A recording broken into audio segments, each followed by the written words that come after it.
और महाशिवरात्रि पर भगवान महाकाल की नगरी उज्जैन ने कमाल कर दिया है। बता दें आपको कि 10 मिनट में करीब 11,07,000 दिए जलाए गए हैं, जो कि Guinness book of world record ने अपने नाम कर लिए हैं। बताते चले आपको कि इससे पहले दिवाली पर अयोध्या में करीब 9 लाख दिए जलाकर रिकॉर्ड बनाया गया था, लेकिन अब उज्जैन ने अयोध्या का रिकॉर्ड भी तोड़ दिया है, जहां चंद समय के लिए पूरा शहर दियों की रोशनी से जगमगाया, जिससे लाखों बल्ब एक साथ जला दिए गए हों। Guinness book of world record की 5 सदस्यीय टीम ने जैसे ही रिकॉर्ड की घोषणा की तो पूरे शहर में आतिशबाजियां होने लगी, आसमान में पटाखे फूटने लगे और शिव ज्योति अपूर्णम महोत्सव में उज्जैन नगरी फाल्गुन में दिवाली सी जगमगाहट देखने को मिली।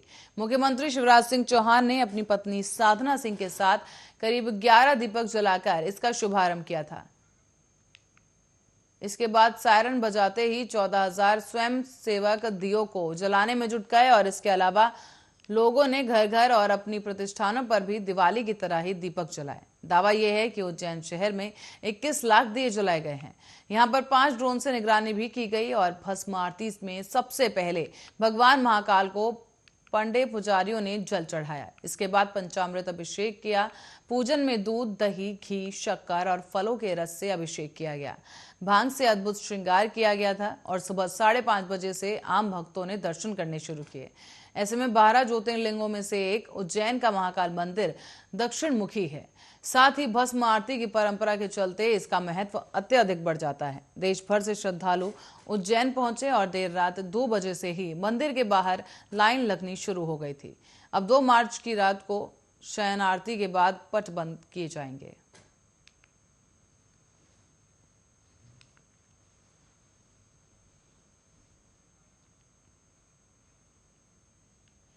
और रीवा जिले के पनवार थाना अंतर्गत बरहुला गांव में एक हत्या हो गई है और इस हत्या के बाद पुलिस ने 2 दिनों में ही हत्याकांड का खुलासा कर दिया।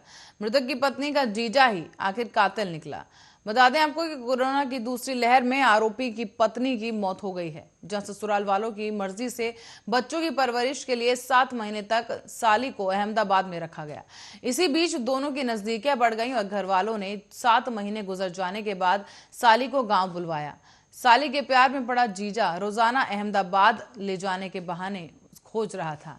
हर बार साडू बीच में रोड़ा बनता गया और ऐसे में आरोपी ने अपने छोटे भाई को बुलाते हुए रास्ते में मुंह दबाकर उसकी हत्या कर दी और फिर उसके बाद सर पर पत्थर मारा और कहानी गढ़ने लगा। वारदात वाली रात को ही पुलिस आई विटनेस पर शक कर रही थी, लेकिन पुलिस आरोपी के मुंह से गुनाह कबूल करवाने में आखिर सफल रही और इसके बाद पुलिस ने आरोपी से उसका गुनाह कबूल करवाया और जांच में सामने आया कि उसी ने अपने भाई की हत्या की थी, जिसके बाद पुलिस ने दोनों ही आरोपियों को गिरफ्तार कर लिया है।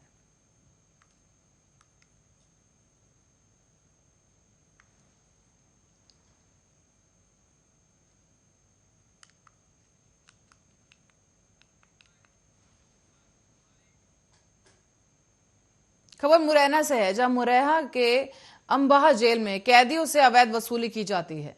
बता दें आपको कि ये कैदी पैसे नहीं देते तो उन्हें बुरी तरह से मारा पीटा भी जाता है। इसके अलावा जो कैदी पैसे देते हैं उन्हें हर बात की सुविधा दी जाती है।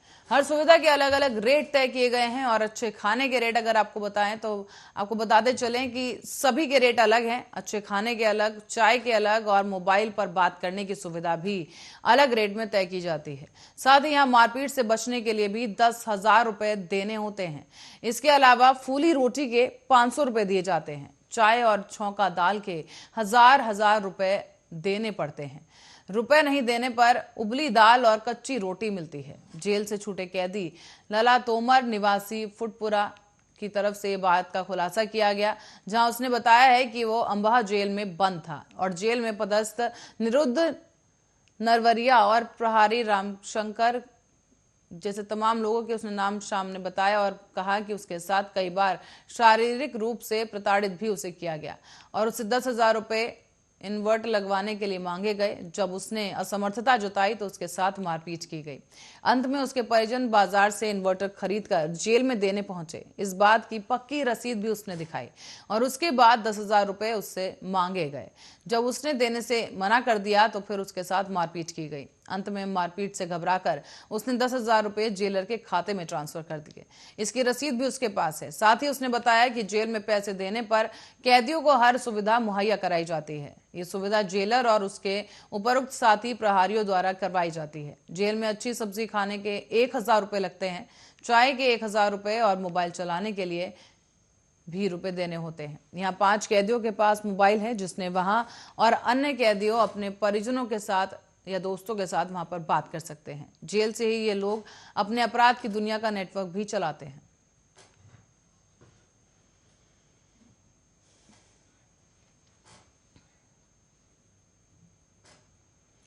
तो वहीं छत्तीसगढ़ के दंतेवाड़ा जेल में मंगलवार को पुलिस और नक्सलियों के बीच जबरदस्त मुठभेड़ हो गई। इस दौरान जवानों ने एक माओवादी को ढेर कर दिया, जबकि मुठभेड़ में मारे गए माओवादी की पहचान लखमा कवासी के रूप में की गई।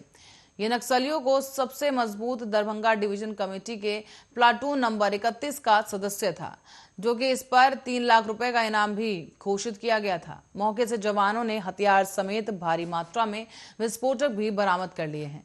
ये पूरा मामला कटे कल्याण थाना क्षेत्र का है, जहां पर जानकारी के मुताबिक पुलिस को देर शाम को सूचना मिली थी कि कटे कल्याण में जंगल में 10 से 15 की संख्या में हथियारबंद माओवादी मौजूद हैं। इसी सूचना के आधार पर पुलिस ने दंतेवाड़ा से डीआरजी जवानों की एक टीम को इलाके की सर्चिंग के लिए निकाला। बताया जा रहा है कि जैसे जैसे जवान मौके पर पहुंचे, पहले से ही घात लगाकर ये माओवादी बैठे थे और इसके बाद दोनों पक्षों के बीच मुठभेड़ शुरू हो गई। आपको बता दें, करीब आधे घंटे तक ये मुठभेड़ चली, जहां जवानों ने हार्डकोर माओवादी को ढेर कर दिया है। फिलहाल मुठभेड़ के बाद इलाके की सर्चिंग की जा रही है और सर्चिंग में जवानों ने नक्सली का शव समेत एक देसी पिस्टल, 5 किलो का एक टिफिन, आईईडी और विस्फोटक सामान, वायर, नक्सल समेत कई सामान बरामद किए हैं और इसी के साथ ही दैनिक उपयोग का सामान भी बरामद किया गया है। लखमा कवासी कई बड़ी घटनाओं में पहले से ही शामिल था और दंतेवाड़ा एसपी सिद्धार्थ तिवारी ने पुलिस की इस बड़ी सफलता के लिए बधाई दी है। इससे 10 दिन पहले ही दंतेवाड़ा जिले में ही डीआरजी जवानों ने मुठभेड़ में 5 लाख रुपए के एक इनामी नक्सली को भी मार गिराया था। उस दौरान भी जवानों को सूचना मिली थी कि ये नक्सली ग्राम पुरगुम के जंगल में बड़ी संख्या में मौजूद हैं, जहां पर डीआरजी जवानों को एरिया डोमिनेशन के लिए भेज दिया गया था।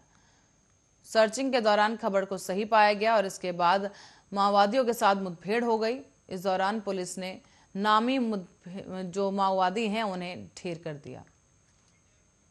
मध्य प्रदेश और छत्तीसगढ़ बुलेटिन में फिलहाल के लिए इतना ही। देश और दुनिया की तमाम खबरों के लिए बने रहे हमारे साथ, देखते रहे आर्य न्यूज।